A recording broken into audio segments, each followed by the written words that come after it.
લૌકિક ને અલૌકિક બે કાર્યો જે કરતો નથી તે કોઈ કાર્ય કરતો હું શું કહેવા સમજાય છે? હા, અલૌકિક છે. બે કરવાના કાર્ય બેવ કરે તો જ કામ થાય છે. હા, નદી કેટલા કિનારા હોય? બે. બરોબર ને? આ બે કિનારા બે કિનારા હોવા જોઈએ. કેવું?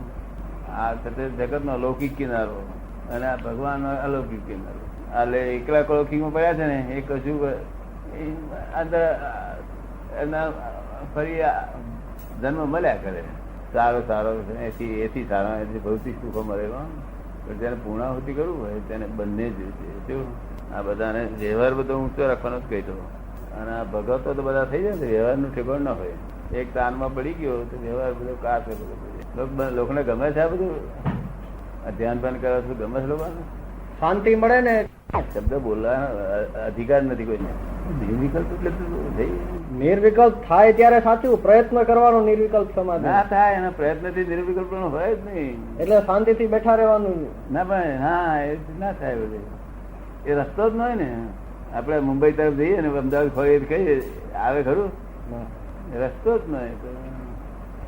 નિર્વિકલ્પ જગત થી બોલાય નહીં. નિર્વિકલ્પ કોઈ ન કરે નહીં. નિર્વિકલ્પ થવું છે એવું વિચારે ના કરાય. નિર્વિકલ્પ માં શું સમજતું નિર્વિકલ્પ ભગવાન. પણ આ લોક ભાષામાં લઈ ગયા લોકો શબ્દ નો જોયું ને કેટલા બધા શબ્દ ના આખો ભાવાર્થ મારી નાખ્યો. એનો જે શબ્દાર્થ છે ભાવાર્થ છે ને ત્યાં જગત એ લોકો મારી નાખ્યો. ત્યાં વિકલ્પ જોયેલો જ કરવા તો સવિકલ્પ દેખાય, નિર્વિકલ્પ દેખાય. પણ વિકલ્પ જ જાણતા વિકલ્પ ક્યાંને કહે છે તેને કહેતા શું લાગે? અનુભવ વગર કેવી રીતે ખબર પડે? હે અનુભવ નથી મારી પાસે કોઈ પ્રકારનો. ના પણ લોકો તેને વિકલ્પ કહેતા એને ખબર. તું શેને કહેતો? મને તો ખબર નથી કઈ. સવિકલ્પ ને શેને કહેતો? એટલે કોઈ પણ સ્વરૂપ હોય એ સ્વરૂપ નું ધ્યાન કરે. મૂર્તિ હોય, શ્રદ્ધા જેમાં હોય જે સ્વરૂપમાં એ સ્વરૂપ નું ધ્યાન ધરે, એના ગુણગાન ગાય, ઓલું કરે, પૂજા પ્રાર્થના એવું કરે, એને સવિકલ્પ કે એમ. એ તો દ્રશ્ય છે. હા, એટલે એ જે દ્રશ્ય નું ધ્યાન કરતા આ જગત જોયા કરે દ્રશ્ય ધ્યાન જ થયા છે. શું તારું નામ છે? રાજુ. રાજુ. હા, તે જ વિકલ્પ. હવે વિકલ્પ ના સ્ટેજ ઉપર નિર્વિકલ્પ શબ્દ બોલાય કેવી રીતે? આ વિકલ્પ તો મારો ખસતો નથી. હું રાજુ છું, ખસતો નથી.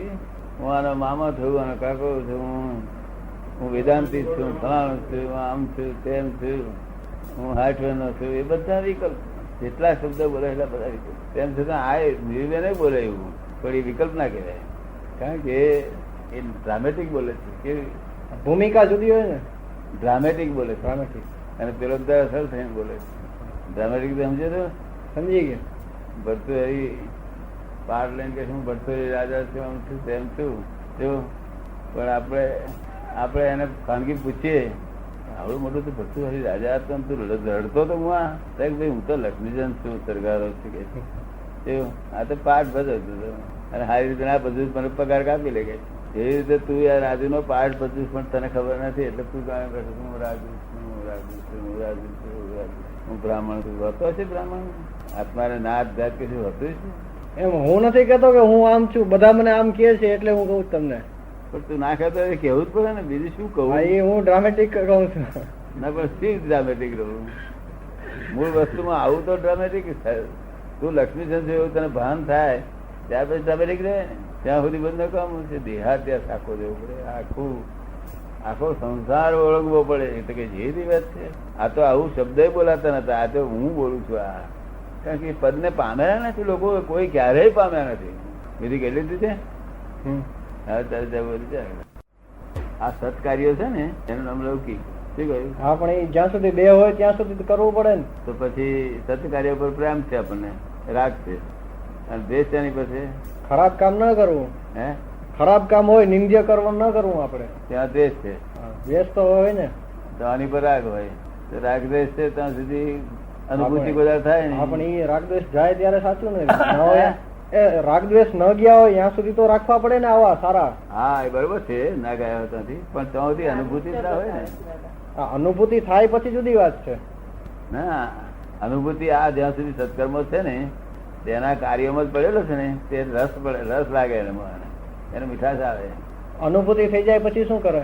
અનુભૂતિ થાય પછી કરે જ નહીં આવું તેવું, પણ અનુભૂતિ થાય જ નહીં. એને આ સત્કાર્ય પડ્યો ને એટલે અનુભૂતિ થાય જ નહીં, કારણ કે એને મીઠાશ એવી સરસ રહે. પણ કઈક નવરા તો થોડા બેસી રહે છે, કઈક કરવું તો પડશે ને.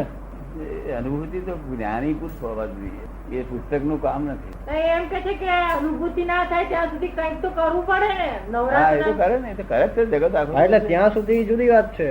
કરે જ છે બધા જગત. પણ હા એ હું બધું છોડી દેવા તૈયાર છું, એ છોડી દઉં. તારું તો આ બધી આ પહેરી કલમ આખી મન વચન કાયાથી આજીવન સંપૂર્ણ બ્રહ્મચર્ય પાળવું છે, આશીર્વાદ શક્તિ એ બધું તને કમ્પ્લીટ થઈ જશે.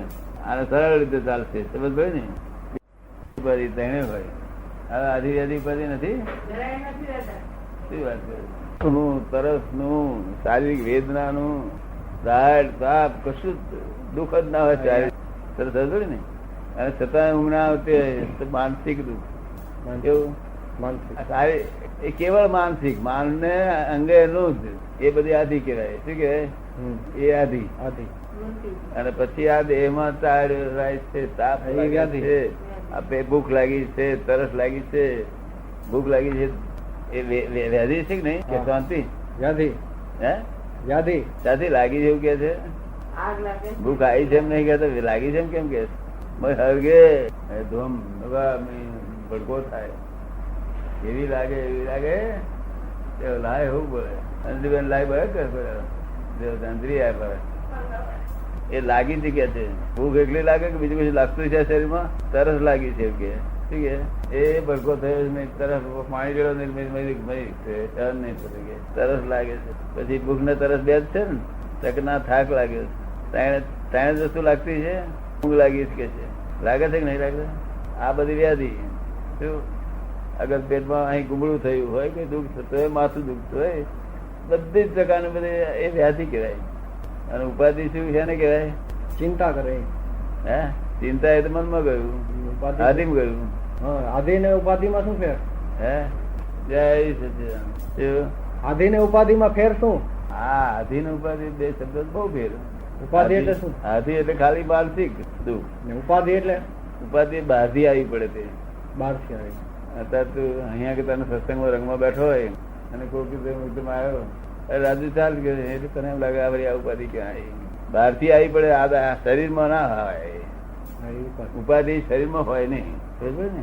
તને ગમી વાત એ અગર તો કોઈ ઠેકાવા માર્યો ને માથા વાગ્યો એ ઉપાધિ કહેવાય. આ હશે ઉપાધિ આવે આથી વ્યાધી ઉપાધિ કશી ને આખું ગેદર મેદાન કરી રાજે ગેદર મેદાન કરી. આજના લોકો જે પૂતળા બાળક સમજ્યા વગર સમજણ પાપ. પણ દાદા મને લાગે છે કે હવે એક દિવસ આ વાત બધી ખુલ્લી કરશે ત્યારે બધી બંધ કરશે. અને સાઉથમાં તો બાળતા જ નથી. સાઉથમાં તો નથી બાળતા, નથી માનતા, પણ રાવણ ને માને છે. રામને નથી માનતા એટલે રાવણ બનાવ્યો.